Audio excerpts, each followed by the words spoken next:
2016 Ford Taurus power steering rack. It's the electric one. What you need to do is jack it up, support it high enough that you can get underneath it if you're going to do it on the ground. And make sure you put good jack stands under it. Remove your front tires. Okay, those were a 19. Then you want to break your tie rod end loose right here between the inner and the outer, and get a 21 millimeter wrench. Put it on there and just smack it. Smack it that way. Okay, you just want to break it loose. You don't unthread it or anything. Just break it loose. Then you want to do that to both sides, right and left. Then you want to remove the outer tie rod end nut, which is a 21 millimeter. Okay, and then you need to break the taper. Hit the knuckle with this mini sledgehammer and break the taper so you can get the tie rod end off. Okay. Okay, I forgot to tell you, before you raise it up, is to lock that steering wheel like that. Okay? So that way if you do turn the shaft, it's not going to allow it to spin all the way around and break the airbag clock spring. Okay? Okay, you want to undo the top stabilizer link nut and get the stabilizer link out of the strut. That was a 21 millimeter nut and a 18 on the ball stud. Okay, because he's been replaced before, so I'm pretty sure I'm gonna have to do something with the sway bar because this rack's gonna come this way, and that sway bar looks like it's in the way. So I'm gonna need to undo this. I might have to take the stabilizer link all the way out. Okay, so when we get them all the way off, we'll be able to swing it down and get to the other nut if we need to. So I'm pretty sure. If you got an underbody shield, you need to remove that. Okay, then you need to remove this. Do one side at a time. It's got a 24, 13, and a 13. 24 and a 13's going there. Remove one at a time, and then get the bolt and just get it in there a couple threads so it can allow the subframe to drop down. Okay, and we're gonna allow the subframe to drop down. We're gonna take these bolts off for the exhaust hanger here, and we're gonna allow the exhaust to drop. Hopefully I don't have to undo the exhaust right here at this flange to get more of a drop, because I don't want to damage this. Okay, I'll see how that goes when we drop this down and get the subframe starting to come down. Okay, so now I got this one removed. Now I'm going to remove this one. So now I'm going to need me a jack stand to hold it up to support it so this side doesn't drop down when I remove the bolts. Okay, before you get too far carried away, you want to remove the input shaft bolt on the stub shaft. That's a 10 millimeter bolt. And what you do is you get your bar in there and you stick it into the slot and you bang out a little bit to open it up to help the removal of the coupler off the shaft. Okay. There it is. Okay, now you got your jacks stand underneath it. You're gonna remove these 4 bolts from the hanger for the exhaust. Those are 15s. Then you can unthread your bolts for your subframe. You can lower it down a little bit, and it's not gonna come down all the way that much. Okay, now I'm kind of loose. Okay, so what you can do if you want to come down a little bit more is loosen these up just a little bit. These are 21s, okay? Just loosen them up a little bit and allow the subframe to come down a little bit more, okay? So we'll see how I got this one loose. I'll loosen this one up a little bit more, and we'll see how much more it comes down, and I'll reevaluate it. All right, next you want to do is remove the sway bar bushing clamp bolts right here.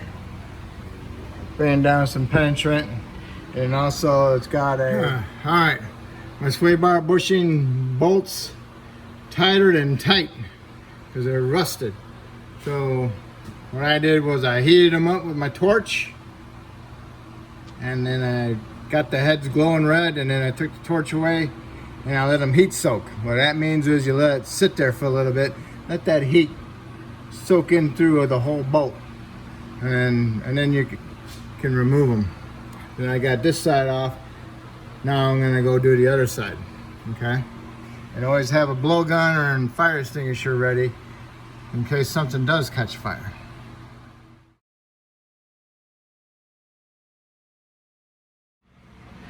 All right, I got the O2 sensor out. I had to heat it up, let it heat soak, got it out.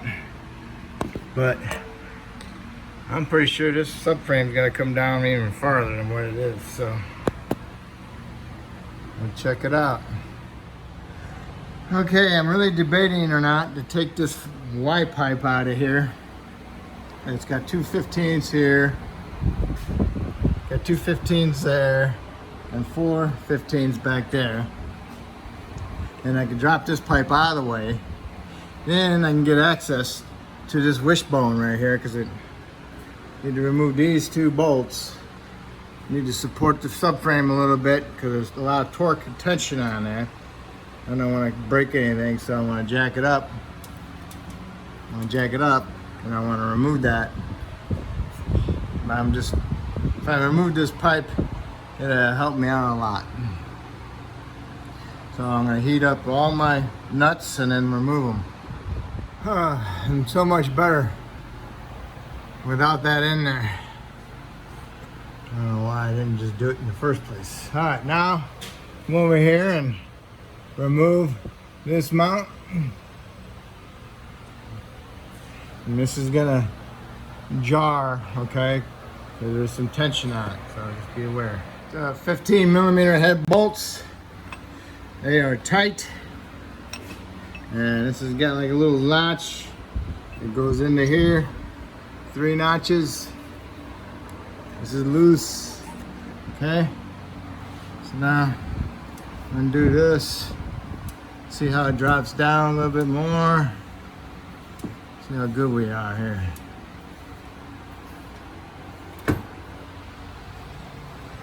Dropping down a lot.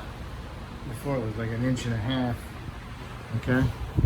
Okay, when you're lowering it down, come over here and undo these two plastics so they don't bust through like mine did. Okay. The engine is supported up on top, so you can lower the subframe down. Just don't take these out, okay? I loosened them up a couple turns and that was it, okay? So next you need to do is get your stabilizer links above the tie rods so you can pull that stabilizer bar out of there. All right, make sure you don't lower it down too far that you put too much stress on this wire harness that goes to the rack. Okay, so you got a zip tie here, you gotta cut that. And then you got a bracket right here with a bolt in the ground. And you got your big wire here with a lock on top with a connector. And then there's another connector in the back here with a lock on it. Okay? And this one runs over here, goes over there, you don't have to worry about that one. Okay, and then you got your bolts down below. I think these are 18s. When you get the electrical off, and then you should be able to bring that whole rack out through that way. Okay, here's the connector. Gonna pull this red lock all the way out to it's equal.